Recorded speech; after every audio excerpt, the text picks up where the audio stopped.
Hi everyone, I want to welcome you to this week's episode of The Lesson in 5. The Lesson in 5 is a weekly program where we summarize the Sabbath School Lesson into 5 main points. The Sabbath School Lesson for this week is a step in faith. Self-sacrificing love. Paul in Philippians 2 calls us to have the mind of Christ. He says that Christ was essentially equal to God, was equal to God in every way, but Christ made himself of no reputation. Why? Because his love was a self-sacrificing kind of love, a love that was willing to put everything on the line for the sake of you and me. So when God calls us to love him, he expects us to love him in the same way. God calls us to have a self-sacrificing kind of love, a love that is willing to put everything on the line for God. Commitment's call. Simon Peter was a fisherman. He knew how to fish, and Jesus called him in a very peculiar way.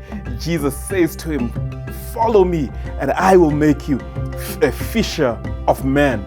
And the Bible tells us that Peter left his fishing and he followed Jesus, left his nets, his fishing boats, everything he had to follow Jesus. Imagine the commitment it took for Peter to abandon his profession to follow Jesus. Jesus also calls that unscrupulous tax collector, Matthew. These people were known for being dishonest and being corrupt, but Jesus called Matthew to leave his financial misdealings to follow him. And Matthew left his tax collector's desk and he followed Jesus all the way. Sometimes Jesus calls us to make real sacrifices in following him. You may not have to leave your profession, but Jesus calls you to follow him regardless of the cost. Paul, God's chosen vessel. Now, God calls some pretty weird people to his service. Whether it's a demoniac who Jesus calls to go and preach and share his love, or it's a Samaritan woman, or it's a questionable Mary, God calls very different people to serve him. Paul was no exception. He was a persecutor of the people of God. But Paul ends up in prison being persecuted. So he goes from persecuted to persecuted for the very same cause. And Paul puts his life on the line as God's chosen vessel to preach the gospel to the Gentiles. The demands of love.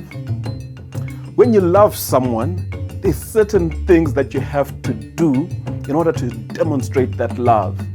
Paul mentioned the words that the love of Christ compels us. That means the love of Christ moves us into action. Our love for Jesus must be followed by action.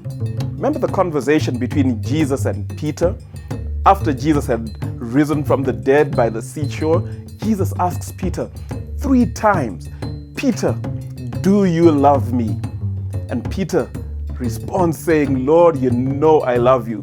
And Jesus says to Peter, "If you love me, feed my sheep," or feed my lambs.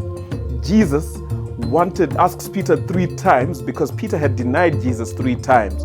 And Peter is requested to perform an action to demonstrate his love, feeding the sheep of Jesus.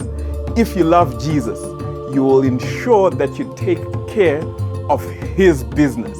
You will do the things that Jesus prioritizes. You will take care of the people that Jesus loves. Love's commitment. Love calls us to make a commitment to God. Peter, in his conversation with Jesus, is told that he's going to die by being crucified. In fact, record tells us that Peter was crucified upside down. But Peter had to put his life or lay his life down for the sake of following Christ. Ultimately, our love to God will call for us to sacrifice ourselves. Maybe not in the same way as Peter had to, maybe not in the sense of dying, but we have to die to self and allow Christ to live in us. when we put our lives on the line for the sake of God, we will ultimately have a reward that is abundantly more than what we've lost. When we get to heaven in eternity, we are going to see that whatever we went through is far paled in comparison to the glory that we will receive. The reward will ultimately be worth the sacrifice.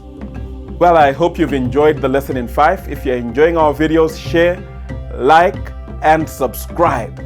Thank you so much. Until next week, God bless you all.